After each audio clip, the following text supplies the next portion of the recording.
அனைவருக்கும் வணக்கம். நாம் இந்தியன் பாலிட்டியில் கான்ஸ்டியூஷனல் பாடிஸை பற்றி பார்த்துருக்கோம். அதாவது அரசியலமைப்பு சார்ந்த அமைப்புகளை பற்றி பார்த்துருக்கோம். இன்றைக்கி நாம் comptroller and auditor general of India அவரை பற்றி தான் பார்க்க போகிறோம். Comptroller and auditor general of India, இதை சுருக்கமாக கேக் அப்படின்னு சொல்லுவாங்க. இந்த கேக் அப்படிங்கிறவர் எந்த டிபார்ட்மெண்ட் கீழே செயல்படுவார் அப்படின்னு பார்க்கும்பொழுது Indian audit and accounts department இது கீழே தான் அவர் செயல்படுவார். Indian audit and accounts department இந்த அமைப்பு அப்படிங்கிறது, டிபார்ட்மெண்ட் அப்படிங்கிறது பிரிட்டிஷ் ஆட்சி புரிஞ்சிட்டு அந்த டைம்லேருந்தே இருக்குது. எப்போ உருவாக்குனாங்களாம்? 1753 இந்தியாவுக்காக அந்த கணக்குகளை பார்க்கறதுக்காக ஒரு டிபார்ட்மெண்ட் உருவாக்கியிருக்காங்க 1753. ஸோ பிரிட்டிஷ் பீரியட்லேயே உருவாக்கிட்டாங்க. ஸோ அதை இப்போ பார்த்துட்டு இருக்கிறது தான் இந்த கேக் அப்படிங்கிறவர். இவர் ஹெட்டு, அதான் அந்த டிபார்ட்மெண்ட்டுடைய ஹெட்டு தான் கேக். அந்த கம்ப்ட்ரோலர் ஆடிட்டர் ஜெனரல் தான் கேக்னு சொல்கிறாங்க. ஸோ இந்தியாவில் இருக்கக்கூடிய இந்த ஃபண்ட் இருக்கு இல்லையா, நிதிகள் இருக்கு இல்லையா, ஸோ அதோடைய செலவுகளையும் அதோடைய வருமானங்களையும் ஆடிட்டேட் பண்ணுறவர். சுருக்கமாக சொல்லலாம் கணக்கு. நம்ம திரைப்படங்கள்லாம் பார்த்துருக்கல, ஐயோ கணக்கு கூப்பிடியா வாயா அப்படின்னு சொல்லுவாங்க இல்லையா.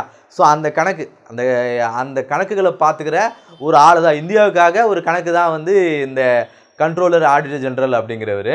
ஸோ இவர் என்ன சொல்கிறாங்க அப்படின்னா, guardian of public purse and control entire financial system. Guardian of public purse, நம்மளுடைய பர்ஸில் பணம் தானே வச்சுருப்போம். ஸோ பப்ளிக்குடைய பர்ஸ் இருக்கு இல்லையா, ஸோ பப்ளிக்குடைய காசு, பப்ளிக்குடைய பர்ஸ்னால் என்ன, பப்ளிக்குடைய காசு.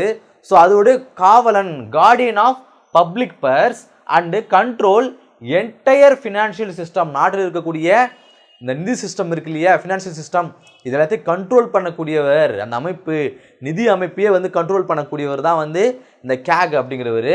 இவரை important officer under constitution of India, இந்திய அரசியலமைப்பில் இருக்கக்கூடிய மிக முக்கியமான ஆஃபீஸர் கேக் அப்படிங்கிறவர். யார் சொல்கிறாரு? B.R. அம்பேத்கர் அவர்கள். So controller and auditor general அப்படிங்கிற கேக் யார் இந்த டிபார்ட்மெண்ட் கீழே உருவாக இருக்காரு? Indian audit and accounts department. இந்த டிபார்ட்மெண்ட்டுக்கு கீழே இதோடைய ஹெட்டு தான் கேக் அப்படிங்கிறது. இந்த அமைப்பு அப்படிங்கிறது பிரிட்டிஷ் பீரியட்லேயே 1753 உருவாக்குனாங்க. இந்த கேக் அப்படிங்கிறது என்ன, யாருன்னு சொல்கிறாங்க அப்படின்னா, guardian of public purse and control entire finance system சொல்கிறாங்க. இதனால இவர் B.R. அம்பேத்கர் என்ன சொல்கிறாரு?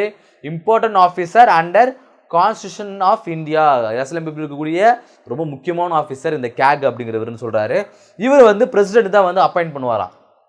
இந்த கேக் பிரசிடென்ட் தான் அப்பாயிண்ட் பண்ணுவாராம். இவருடைய டென்யூர்னா என்ன, பதவிக்காலம் பார்க்கும்பொழுது 6 வருஷங்க. அதே போல் 65 வயசு, 6 வருஷம் ஒரு பதவி இருக்கலாம். அதே போல் 65 வயசு வரைக்கும் அவரால் பதவியில் இருக்க முடியும் அப்படின்னு சொல்கிறாங்க. இவர் பிரசிடென்ட் தான் ரிமூவ் பண்ணுவாராம். அப்பாயிண்ட் பண்ணுறதும் பிரசிடென்ட் தான், ரிமூவ் பண்ணுறதும் பிரசிடென்ட் தான். அதே போல் இவர் ரிமூவ் பண்ணணும் அப்படின்னா சேம் ப்ரொசீஜருங்க. ஒரு சுப்ரீம் கோர்ட் ஜட்ஜை எப்படி நம்ம ரிமூவ் பண்ணுறோமோ அதே மாதிரி தான் ரிமூவ் பண்ணணுமா. சுப்ரீம் கோர்ட் ஜட்ஜை எப்படி ரிமூவ் பண்ணுவோம்?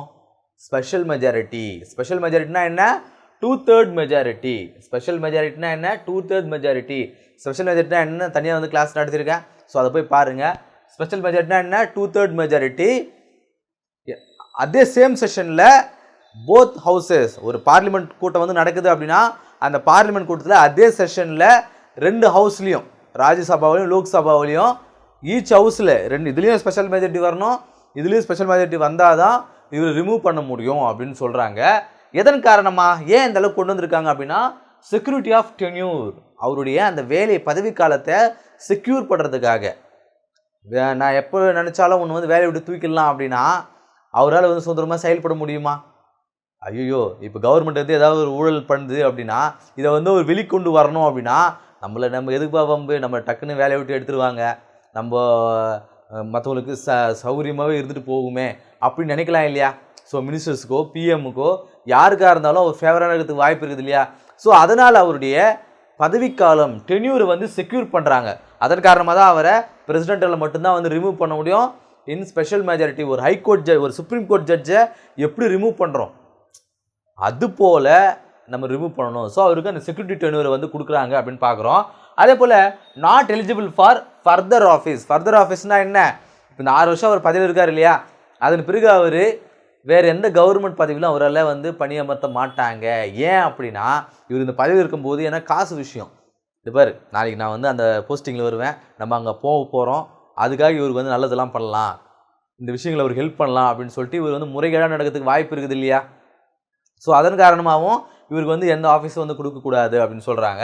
அதே போல் சேலரி டிட்டர்மெண்ட் பை பார்லிமெண்ட் தான் இவருக்கான சேலரி என்ன அப்படிங்கிறத முடிவு பண்ணுமா. Equal to supreme court judge. ஒரு சுப்ரீம் கோர்ட் ஜட்ஜுக்கு என்ன சம்பளமோ அதுதான் வந்து இவருக்கும் சம்பளமா. ஸோ சுப்ரீம் கோர்ட் எப்படி வந்து ரிமூவ் பண்ணுறாங்களோ, ஜட்ஜ் எப்படி ரிமூவ் பண்ணுறாங்களோ, ஸோ அதே மாதிரி தான் இவர் ரிமூவ் பண்ணுறாங்க. அவருக்கு என்ன சம்பளமோ அதுதான் வந்து இவருக்கு சம்பளம் அப்படின்னு சொல்கிறாங்க. 2018 சுப்ரீம் கோர்ட் ஜட்ஜுடைய சம்பளம் எவ்வளோன்னு பார்க்கும்போது 2.5 லட்சம். 2018 அவருடைய சம்பளத்தை வந்து அந்த டைமில் வந்து இன்க்ரீஸ் பண்ணாங்க. ஸோ அப்போ வந்து சுப்ரீம் கோர்ட் ஜட்ஜுடைய சம்பளம் அப்படிங்கிறது 2.5 லட்சம் அப்படின்னு சொல்கிறாங்க. All expensives from consolidated fund. Consolidate ஃபண்ட்னா என்ன? தொகுப்பு நிதி. கன்சாலிடேட் ஃபண்ட்னா என்னன்றதை நான் தனியாக நான் கிளாஸ் நடத்திருக்கேன். ஸோ அந்த கிளாஸில் போய் பாருங்கள். அதோடைய ஃபண்டில் இருக்கக்கூடிய கன்சாலிடேட் ஃபண்டில் இருக்கக்கூடிய எல்லா எக்ஸ்பெண்டிச்சரும், இவங்களுடைய எல்லா எக்ஸ்பெண்டிச்சரும் அந்த நிதியிலிருந்து தான் வந்து பெறப்படும் அப்படின்னு சொல்கிறாங்க. நீங்கள் பாருங்கள், ரொம்ப இம்பார்ட்டண்ட்டான ஆஃபீஸர்ஸ், நம்ம இந்தியாவில் இருக்கக்கூடிய மிக முக்கியமான அதிகாரிகள் இருக்கக்கூடிய அவங்களுடைய அந்த எக்ஸ்பென்சிவ்லாம் வந்து கன்சாலிடேட் ஃபண்ட்லேருந்து தான் வந்து எடுக்கிறாங்க. ஏன் அதில் எடுக்கிறாங்க? ஏன்னா அதில் எப்பவுமே வருமானம் இருக்கும், அமௌண்ட் அதில் இருந்துகிட்டே இருக்கும். ஸோ இவங்களாம் வந்து இவங்களுக்கான சம்பளம் வந்து கரெக்டாக போகணும் அப்படிங்கிறதுக்காக, சார் காசு இல்லை சார் சம்பளம் கொடுக்க முடியாதுன்னு சொல்லக்கூடாது இல்லையா. ஸோ அவங்களுடைய எக்ஸ்பென்சிவ் இப்போ பிரசிடென்ட் வந்து ஒரு விஷயமா ஒரு நாட்டுக்கு போயிட்டு, இப்போ நமக்கும் பாகிஸ்தானுக்கும் ஒரு சின்ன பிரச்சனை வருதுன்னு வச்சுங்களேன். ஸோ பிரசிடென்ட் இங்கேருந்து ஃப்ளைட் எடுத்துகிட்டு அங்கே போயிட்டு அங்கே இருக்கக்கூடிய அவங்ககிட்ட பேச்சுவார்த்தை நடத்தணும்னு வச்சுங்களேன். அந்த நேரத்தில் இவருக்கு வந்து சார் நிதி இல்லை சார் எங்களால் போக முடியாதுன்னு சொல்ல முடியாது இல்லையா. ஸோ அவருக்கு நிதி அந்த வசதின்றது கண்டிப்பாக இருக்கணும், அவர் எக்ஸ்பென்சிவ்ன்றது இருக்கணும். ஏன்னா அவங்களாம் நம்மளுடைய அடையாளங்கள், நம்ம நாட்டினுடைய அடையாளங்கள்.